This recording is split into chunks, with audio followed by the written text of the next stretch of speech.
Yeah, so I went All right, Bijan. finally made it. We're finally here. The season's around the corner, and it's time to jump into it.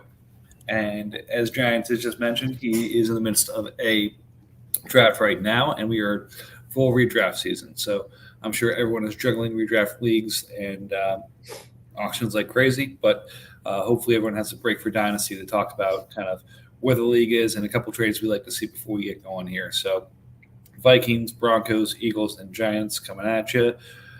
Bill, how's life? Life is good.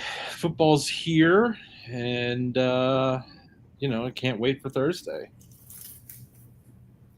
Nice. And with a quality evening so far, when asking RJ if he prepared, he said, no, but I've got a couple good trades in mind that just by showing up, he's prepared. So, RJ, thank you for holding us to the higher standard. I try. I spend most of my day just toying with ideas about this league.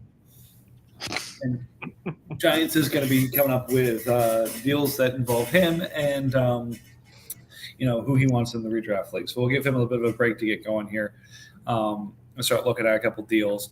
Again, we're trying not to involve our teams in the deal.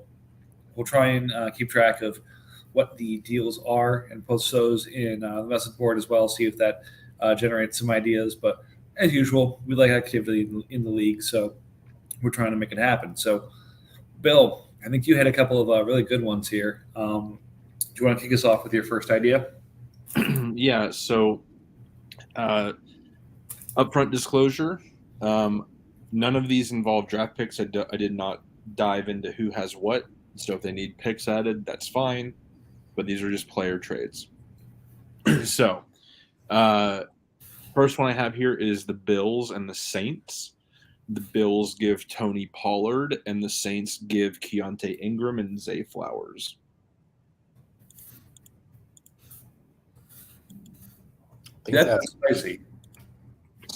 What was it? Pollard Ingram. for Keontae Ingram and Zay Flowers. Interesting. The Bills needs wide receivers desperately, and breaking down Pollard seems like a fine idea.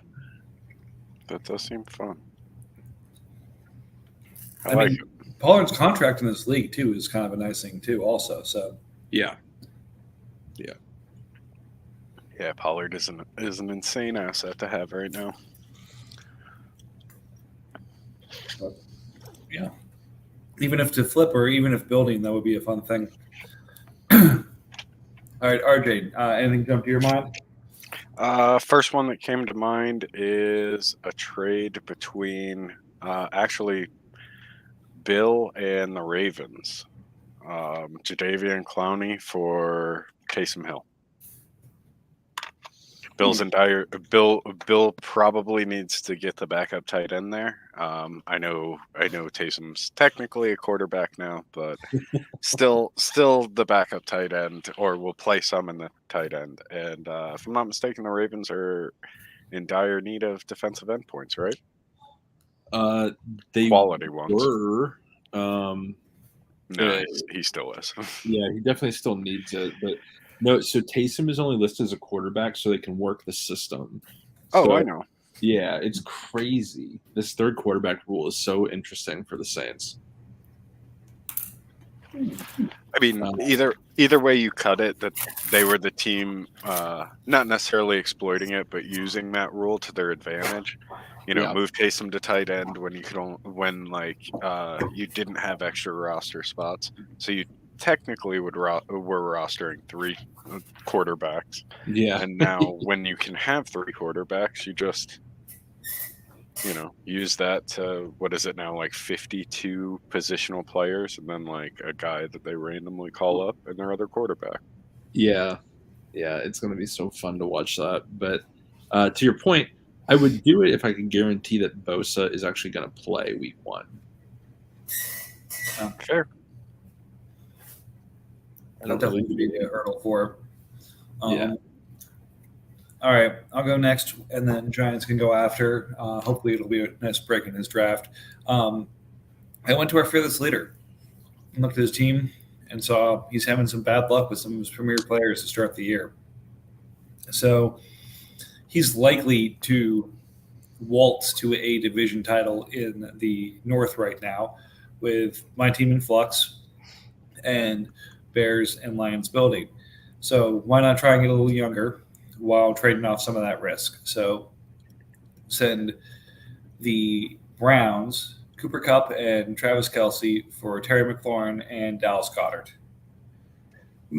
The superior redraft assets on both sides are clearly Kupp and Kelce, just in a vacuum. From a dynasty perspective, both may have crossed over the Mendoza line, and McLaurin and Goddard might be the better long-term assets. So, seem like a win-win there. I like that. I like that quite a bit. All right, Brandon, you got anything?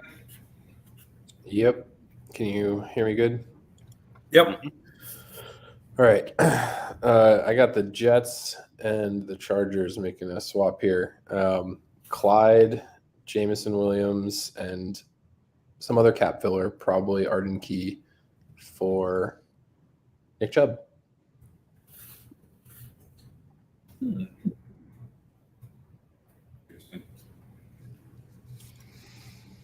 Gets him his running back points.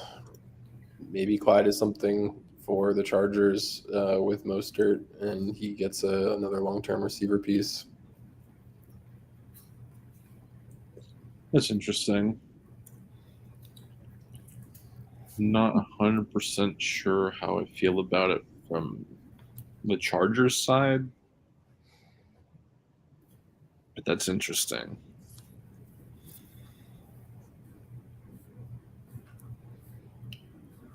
Let's see here. Yep. RJ, do you have another one? Yeah. I have the 49ers moving Michael Gallup for... Oh, no. I lost it. Mhm. Where did it go?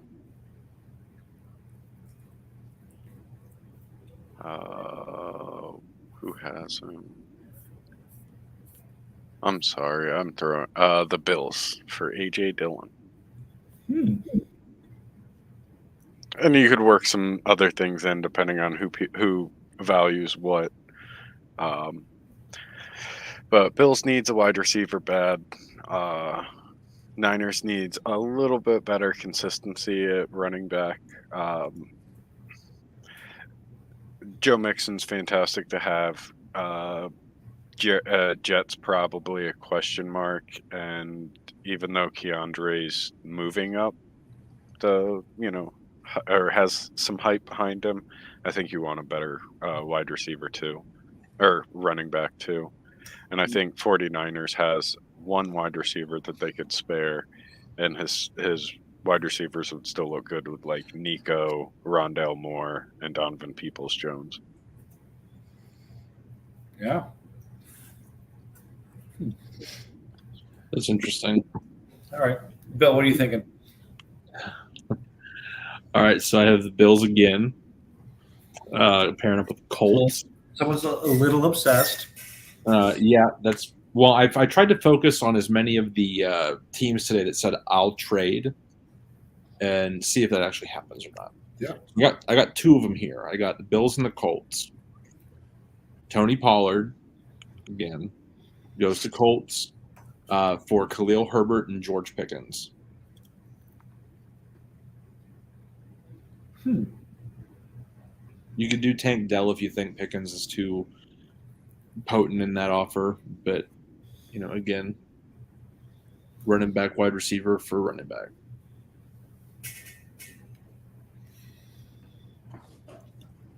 that is fun. Let's see. Looking for another one here. As I told these guys pre-pod, I kept looking for trade ideas, and then as soon as I found them, I ended up sending offers. So I may have about 12 offers out right now. I get it. I've got a bit of a problem. You know what?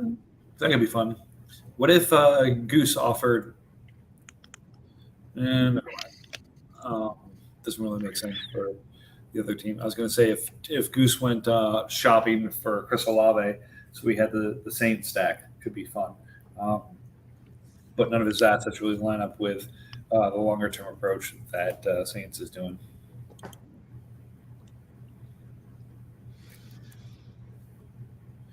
I got one. Go ahead. Falcons trades David Montgomery to the Giants for Brandon Cooks. My brother won't trade with me. Sadly, it's a bridge we can't cross. Yeah, just we're going over stuff we'd like to see, and I think he would benefit more from like having a quality wide receiver 4 than a quality running back 4. And I think that would be a decent move, and he'd still feel comfortable, with having Zeke and the other studs at running back. Well, I've got a Falcons one as well. So the Falcons give David Montgomery and Chris Godwin to the Bills for Tony Pollard. Ooh. That is interesting. The Bills has the cap to take on all that as well. That's kind of the nice part about Buffalo right now is they are cap wealthy.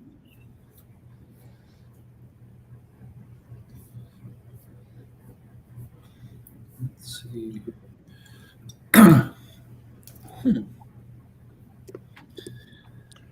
All right.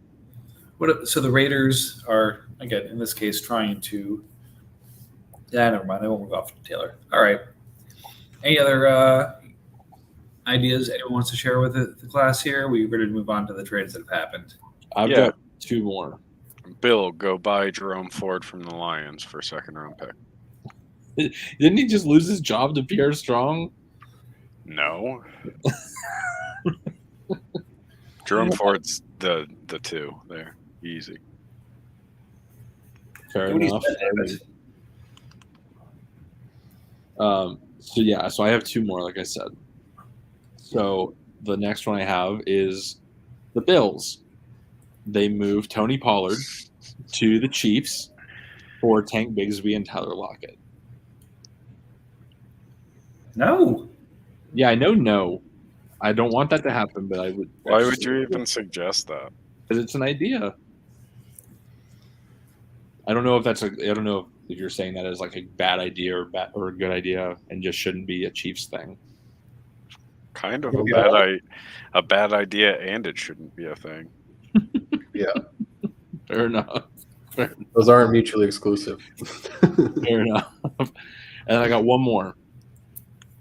The Commanders. All the Bills. It does involve the Bills. Unbelievable. The Bills give Tony Pollard to the Commanders for Antonio Gibson and Marvin Mims.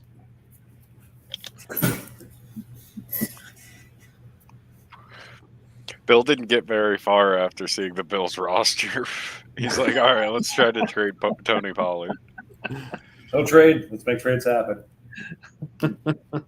I was trying to find a way for the Cowboys to break down Parsons for a running back, but there's not a ton of extra running backs floating around.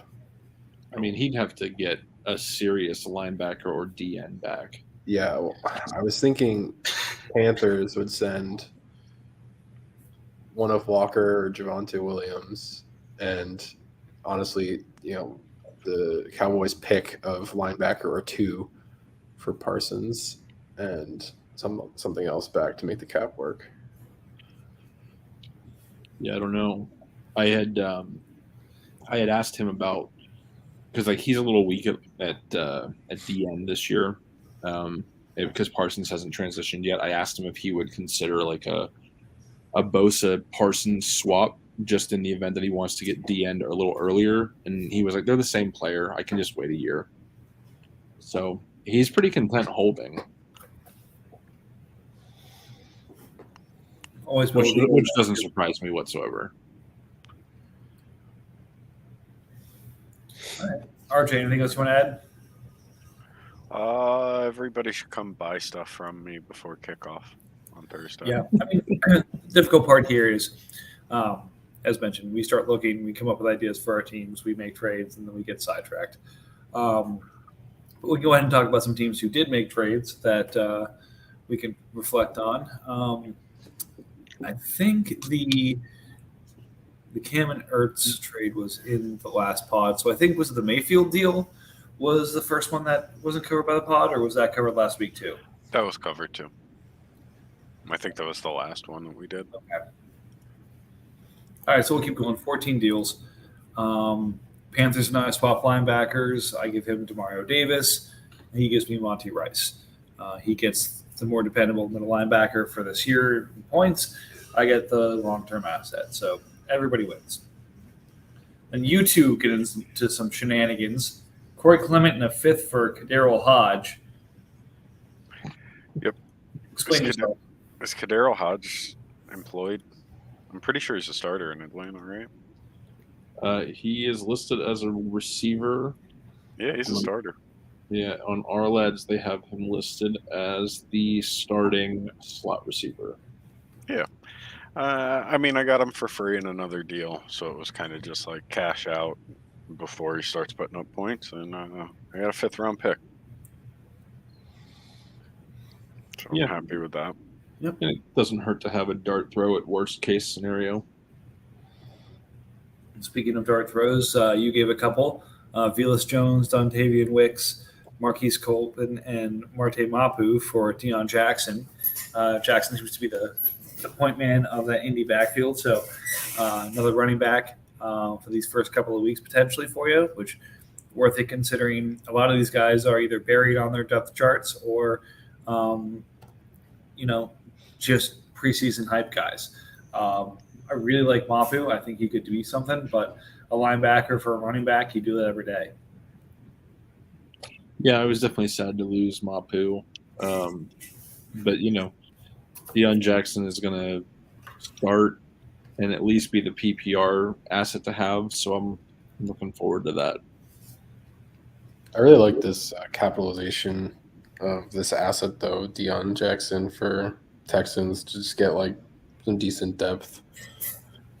I don't think anyone like Velas Jones, Wicks are not like amazing. They're wide receiver 4s on their teams, but like they could have special teams upside, and then getting a defensive piece like Mapu is kind of nice.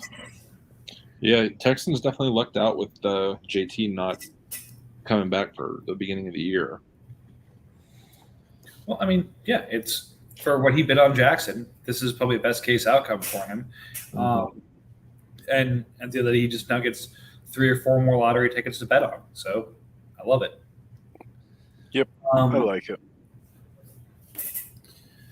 I told you guys I was going to be a little bit unleashed now that I have my pick back. So here I am giving up on the overpaid for Indianapolis quarterback room, Gardner Minshew and Anthony Richardson with Zeke and Ertz to the Falcons for Kyler, Clayton, Michael Mayer, and the Chiefs second. So no, the tank is not completely on.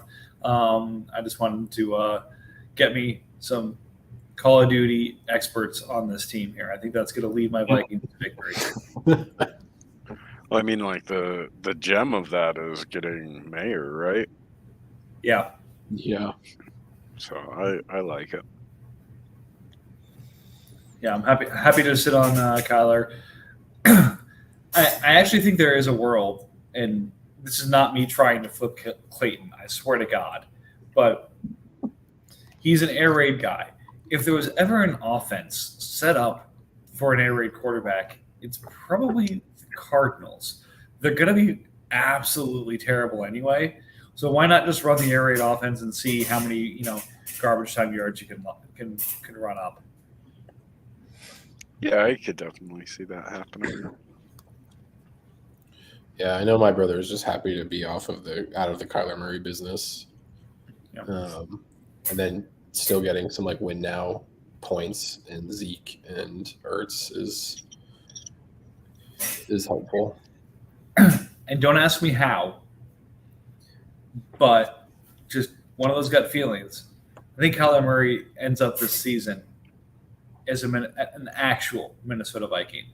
So this is kind of as we get towards week 4, if Cousins is either injured or just kind of goes to shit, could you see a team like the Vikings say, fuck it, I've got a chance to win my division. Let me go get Kyler Murray coming back off injury, match up with everything else I have here, and go get it. I feel like that's something that Arizona would be all for.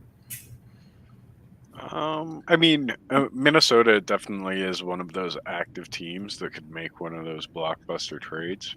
I can't say I necessarily see it happening, but I do get it. Yeah, I know like week 4 is like the earliest he might come back, but I mean, he tear his knee up in like December. Like I would be shocked if they're gonna rush back like someone who relies on his mobility so much.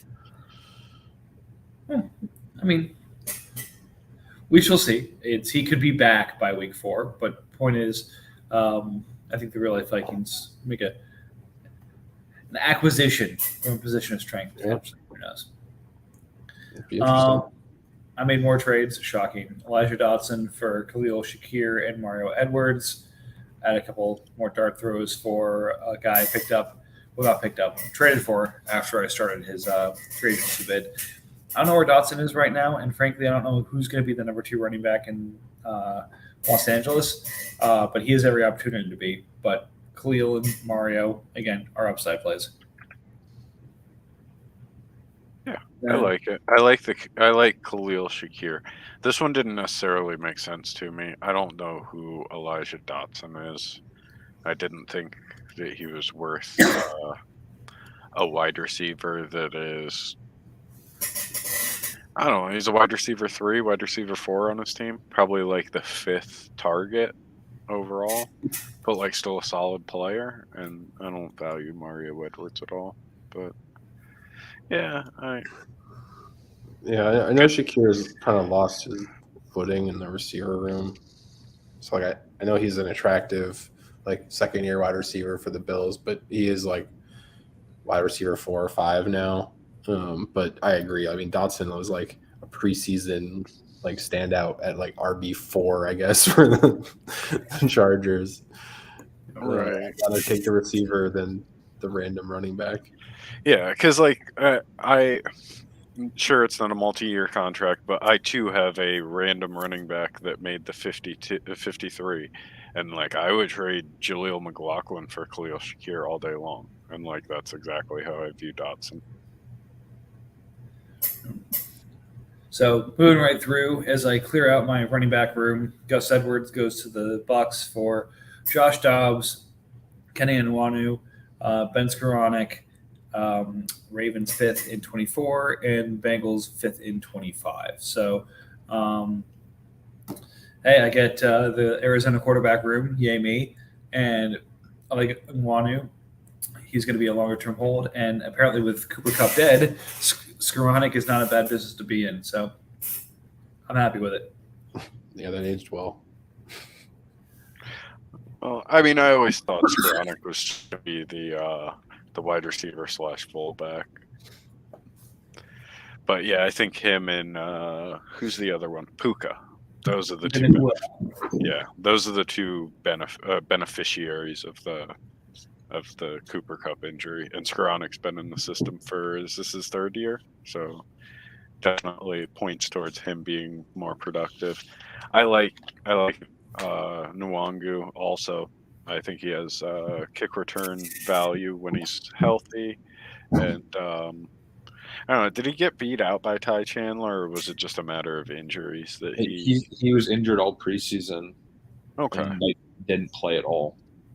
I mean, like I hear positive things about Ty Chandler as a whole, so like I think he might have gotten beaten out. You know, that's just assumption, but even if he was there, but I still think he's solid and like valuable to that team. Because as much as they want to say Alexander Madison's the guy and that's how they view him, he has to prove it. Well, that's what Myles Gaskins is all for. I'd be happy if I never heard that name again. I've heard it so many times in the past 3 weeks, and it's like this guy's literally been a nobody for 2 years. Why do I keep seeing ESPN articles? Why, like, just let him fade into obscurity like every other running back that doesn't latch onto a team in the first 4 years.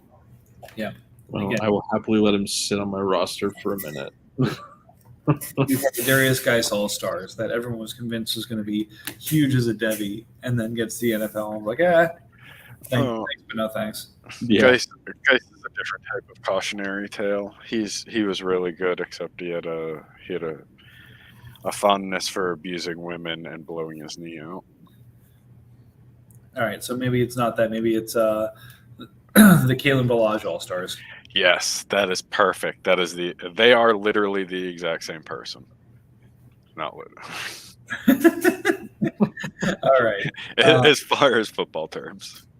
All right, we got a couple back-to-back Browns trades. Browns giving up Owen Popo for a Bears fourth round pick in 2024, and then the Browns giving up Pete Werner, the Jets third, and my 2024 third for Romeo Dobbs. So I heard Dobbs had a good preseason. yeah. What's going on with Pete Werner? Nothing. I mean, Warner's a linebacker I really like, but I still thought this was. He's just the starting linebacker in New Orleans. Yeah. From Ohio State. Got it. But I mean, the Dobbs argument is they have a lot of new weapons now in Green Bay, and so like, can they support Christian Watson, Musgrave, Dobbs, and Jalen Reed out of the slot? I mean, plus Aaron Jones is a pass catching back. Like, it's best ball, so you might get those big weeks, but I'm not sure if I want a piece of that Packers offense. All right. Well, again, I was not aware of Pete Werner. That makes a lot more sense, kind of seeing where he is on his contract. But yeah, he gets my third and then turns right back and sends it to me with Denver's first and the Giants' first for Cedric Tillman, Kansas City's second in 24, and RJ's third in 24. So another Cleveland Brown pick receiver that I love, taking the first round of our draft, and he doesn't start a game for me. That's wild. I don't understand. Yeah. A first for Tillman makes sense. A little bit more than a first, I get it. That's why I'd imagine like the second was involved, turn a second into a first, and then like just a better third. Yep. I get it. It's not the deal that I would have done, but I don't hate it. I hate it. Yeah, that's you hate a lot of things. Well, no, I mean, it's just one of those things. Like it's just so much to pay for a total unknown. Like if he had one game where he played well, fine. This is projection beyond projection. I also just don't get it from like why is he buying points? He probably doesn't expect him to play very much. Yeah, he's buried on. He's buying the prospect right now. But then why, if he's not going to play very much, then why spend 2 firsts now when maybe a first and the third gets it done later? There's no guarantee that it would. That's Patriots though. He likes to get stuff done on his own time. Yeah. To each their own. Yeah. I mean, someone's probably going to be amazing. Like, I can't knock it. I just think it's so soon. Let's be clear too. I mean, we just picked Giants last week, probably to win the NFC, and Bill, you're not exactly slacking off with your team over there. So it's not like I got 2 top 10 picks from this. I'm probably getting like a bottom 5 and a bottom 10 pick out of this in the draft. So that's when you took Tillman, right? Like yeah, he was pick 130 or something. So I bank the improvement, but any upside beyond say 120 in the draft is his. Correct. Yeah, I mean, it's just one of those things. It's just early. Not that he won't necessarily be worth it, just early. Yeah. All right. Speaking of things that don't make a lot of sense, Jacoby Durant for AJ Terrell corner swap. Why do you make me read these things? He sent me an offer for like basically every corner that I had, and he was just like, I just need the cap space. I don't know what $200,000 did for him, but that's what we went with. And then like immediately after he promoted Fields, so maybe that was a need for him to get the space. I don't know. Well, We got some dumps: Spencer Brown, Justin Hollins, Elijah Molden, and the Panthers' fifth for nothing to dump those contracts to URJ. What was that? About $1 million there? Yeah, it was 3 minimums. He just needs to make space for the guys he's been bidding on. Yep. To be honest. Yeah, I'm assuming was Brown a theft or No, Brown was a trade straight up. okay. I think it was an attempted theft that was just a take it. At some point, I might be wrong. I don't know. All I know is that I just remember the commissioners yelling at us for trading nothing back to another team. Oh, that's Last year. interesting. Well, Last okay. Well, Yeah. I did it a few hours after this. Yeah. I think they were yelling at us for nothing. That had to do with draft picks when people Fair. were just giving away fourths. Oh yeah, you're right. That was a draft thing. Let's see, Bobby Brown for nothing, Rodney McLeod for nothing, and then Tyrell Dodson and a third for Bill in 2025 for Jason Pinnock. Dodson. Yeah, this one just happened, right? Yeah. This one Dodson confuses before? me. So Pinnock he won the job for the Giants. He's kind of like a big play safety. He's technically going to be like a free safety, but they'll use him on blitzes and stuff. But sending a linebacker who I think also lost out on the job, so he's like the number 3, and a third for a safety is slightly questionable. Well, when you have a weakness on your team, you have a weakness on your team. I mean, it's also a $2.2 million linebacker who lost out on his job. So, Well, Pinnock's a $3 million safety on 1 year. yeah. Again, you would probably have to trade extend him to continue. I don't know. Again, I see it. Not the deal I would have made, but if we're talking about a 2025 third right now for a safety, that's not a terrible overpay, especially with the salary dump. Yeah, fair. I mean, we're in a redraft season, so pay for the guys that are going to put up points and who are starters. I can get behind that. All right. Well, short one here. Season's about to start. We're about to have some real results, real content to go through. But we figure we'd throw one last hypothetical out there in terms of deals and ideas. But appreciate all that tuned in. And now we get to the fun part. So get the deals flowing and enjoy week 1.